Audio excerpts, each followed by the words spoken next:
sa mga ko-right, may tugtog kami ngayon sa US Embassy. Nakakabihis ko lang.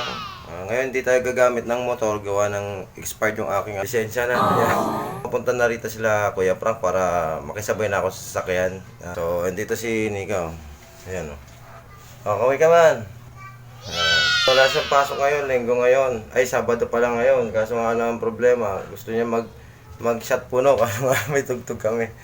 So, ayan. At problema namin si Jello, wala pa rin response. Baka mamaya yan, siguro pag nagising. Pero sabi ni Kuya Frank, nakausap niya na eh. Pero tingnan natin mamaya. At babiyahin na ako ngayon. So, yun lang po. Tingnan natin ang mangyayari ngayon. Kita kits sa US Embassy. Alright, let's go. A few moments later. So, tamang lakad lang ako ngayon. At hindi ko pwede dalhin sa labas na Manila yung motor. So, first time namin tutugtog sa Manila. So, ayan, naglalakad na ako. Doon kami magkikita ni Kuya Frank sa simbahan. So, ayan ang get up ko. So, yan lang po. At nandito ako sa Green Gate. Saan kami nangupa. A few moments later.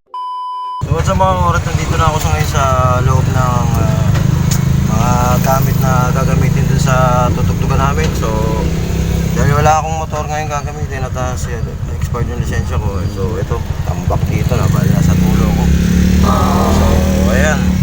Pinasa ko lang sarili ko. At kaysa naman walang masakyan. Si Jello kasi wala pa. So, ayan po. At nandito yan. So, dito pa kami sa may Green Gate. Traffic kasi rito. So, yun lang po. Ayan.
Nandito na kami sa US Embassy. Ayan. Maghihintay na lang kami ng confirmation para sa mga item binigay namin.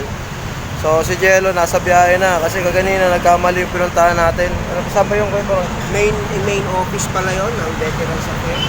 Bali doon kami napupunta sa may malapit na saan yun. Kaya pang sa may ano? Luneta, malapit. Sa Luneta. Ito na pala to, malapit sa Luneta. Bungad na pala, tinaanan na namin. So si Jello, yun din ang alam niya. Kaya sinabihan namin na dito sa may Cuneta Astrodome ng Pasay. So, nandito kami sa labas ng US Embassy. Ito yung doon sa kabila, main.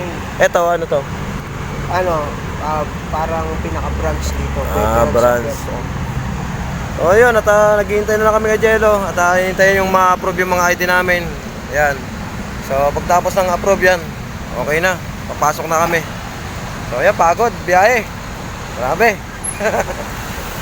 So, ayan lang, hihintayin namin si Jello. Mamaya na lang.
moments later.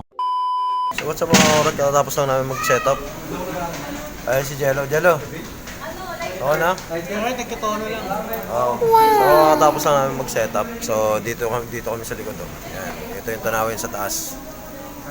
So, ayun si Kuya Frank. Nakatapos na namin mag-setup. Bali, mga 6 tutugtog na kami. At ito yung lagay dito. Ayan. Yung tao dito. Yan. At naghihintay pa ng mga ano rito, mga bisita. So, yan. So, dito to. First time namin tumugtog dito sa Manila. Dito sa may US Embassy. So, may pool doon. Yun, may pool doon. Yan. So, yun na po. At mamaya lang.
Si Kuya Frank. Kuya Frank, ano bang ang ginawa mo dyan? Dami mag-ayos. So ayan, first time namin tumugtog dito sa may ano, sa ano ba to, US Embassy. Kaya pasensyahan nyo lang, ganito suot ko. So ayan, ang ating kakainin ngayon. So, Jello, ano ba? Jamming natin, okay ba? Okay naman ah. Ginawa mo gulay lang. Gulay ka muna, ano ba yan? Laking tapos ano. Ano? Kaya pakilala ko nga pala Koplas. Hindi na kayo. Mahal yan, pare. Joke lang. Ito, sir, ito. Kaya parang ano mo to? Kaibigan o ano? Matisayan lang. Ha? Kapatid ko. Kapatid ko pala ni Kuya Frank. Ako hindi sinasabi sa akin ni Kuya Frank. Utol pala, utol. Yan, utol ni Kuya Frank. Okay ba? Tugtugan natin. Okay na okay. So ayan, mamaya, siset ulit. So, ito yung mga tao rito. Ayan mga tao rito. So, first time namin tumugtog dito sa US Embassy, Manila. Minsan lang kami makarating dito uli, no? Hindi, minsan lang kami makatugtog dito. So, lagi kami sa may Cavite area. Yan. So, maraming salamat kay Kuya Frank. Nakatugtog muli na nakatugtog kami ng Manila. Yan. So, yun lang. Kakain muna ako.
Tapos lang namin mag second set.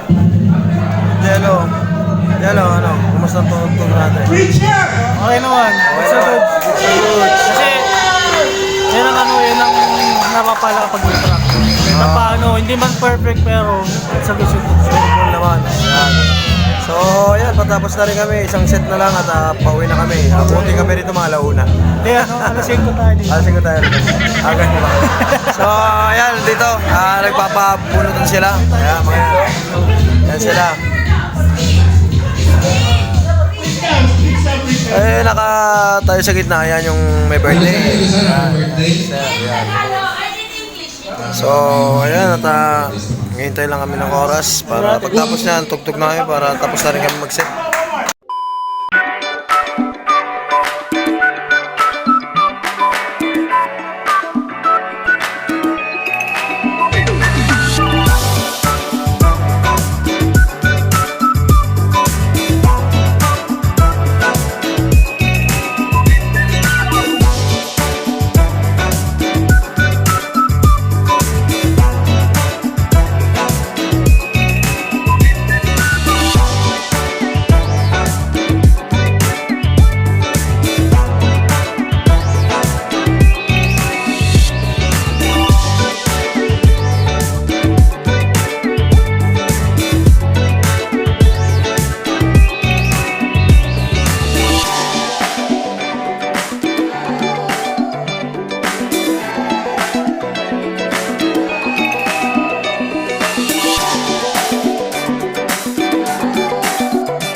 what's up mga ore? Tapos na kami tugtugan at uwi na kami ni Jello.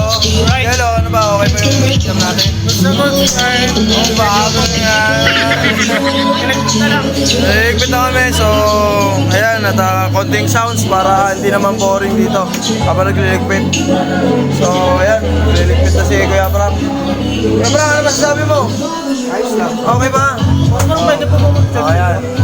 So, pagod na rin at pauwi na rin kami. At kasama namin yung kapatid ni Kuya Frank. Kala ko kaibigan lang, kapatid pala. So ayan. So Jello, paalam ka na Jello. Bye mga ka-alright. So, susunod ka pa kabanata ulit. Ano nyo? Tuloy, ito yung first time namin tumugtog sa Manila. Ayan, kasama si Kuya Frank. Ayan. So, ligpitan time na. Uwian na kasi mag-alas 11 na at alas 10 lang kami.